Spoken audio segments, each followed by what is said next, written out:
საახალწლოდ მოვამზადოთ განსაკუთრებით გემრიელი ტკბილეული ჩურჩხელა. მე მაქვს 6 ლიტრი ბადაკი, 1 ლიტრ ბადაკს დასჭირდება 8 სავსე სუფრის kovzi ფქვილი. 6 ლიტრ ბადაკს დავამატებ 48 სუფრის kovs ფქვილს.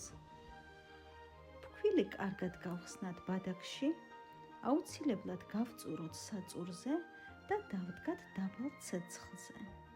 თათარას მუდმივად ვურევთ ხის kovzით, სანამ მასა არ შეიკვრება და არ დაიწყებს დუღილს.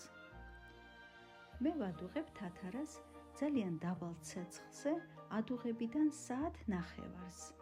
ეს იმიტომ, რომ გაშრობის შემდეგ არ დასკდეს ჩურჩხელა.